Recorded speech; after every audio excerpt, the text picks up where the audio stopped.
Le concours Serlogne, consacré aux enfants des écoles maternelles et élémentaires, célèbre cette année son 50e anniversaire.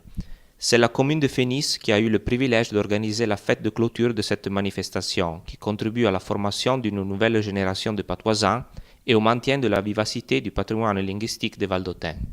L'initiative a été organisée par l'assessorat de l'éducation et de la culture en collaboration avec le Centre d'études franco-provençales René Villien.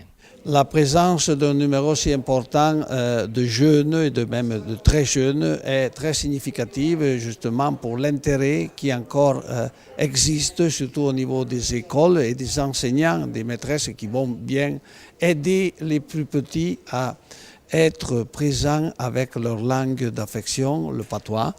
Et nous imaginons que cet effort est lié aussi à la présence de parents qui, avec conscience, maintiennent cette âme valdôtaine qui est justement le patois et le français.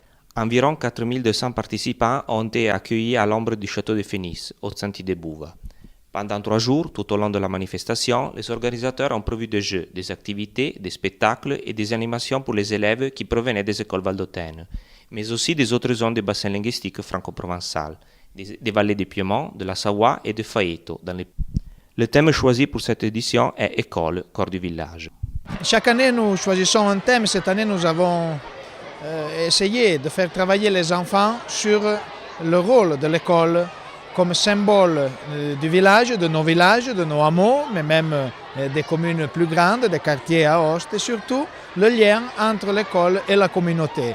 Pour nous, l'école reste à la base de la formation des jeunes et en sens plus général, c'est un point de repère à l'intérieur de nos communautés. Donc c'est pour cela que nous travaillons souvent pour maintenir les petites écoles de montagne avec des réalités, même en très haute montagne, qui continuent à exister car nous sommes convaincus qu'un point de repère de la communauté, c'est la formation et l'école. Et nous avons lancé au mois de septembre, à travers les journées d'information, ce thème avec un moment de formation, et pendant toute l'année, les écoles ont travaillé donc sur ce thème en patois, sur le patois, et cela est très important car lorsque nous célébrons les 50 ans du concours Serlogne, nous nous rendons compte qu'avec un nombre croissant d'élèves, cette année nous sommes à 4200, le patois est redevenu un thème intéressant et surtout, il y a à nouveau l'orgueil de connaître cette langue. Dans la matinée, les autorités régionales et communales ont officiellement ouvert la manifestation.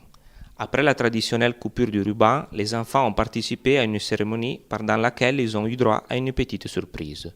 L'abbé Serlogne lui-même, protagoniste d'une vidéo qui a été projetée en salle, est venu les saluer. Ensuite, les enfants de Fénis sont montés sur scène pour présenter le spectacle. Ils se sont déguisés en paysans, en arbres, en animaux de la ferme ou en animaux sauvages, pour raconter à leur façon, avec beaucoup d'humour et de tendresse, le passé et le présent de leur commune et peut-être aussi l'avenir du franco-provençal.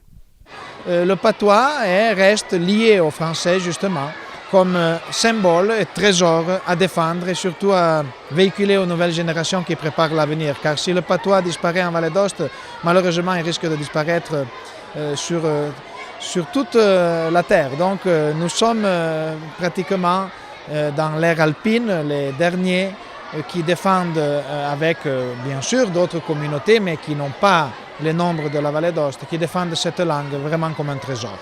En cette occasion, l'assessorat de l'éducation et de la culture a annoncé qu'à partir de l'année scolaire 2012-2013, le patois sera inséré dans le plan de l'offre de formation et deviendra donc une option facultative pour tous les élèves. Pour cette 50e édition du concours, les organisateurs ont prévu toute une série d'initiatives.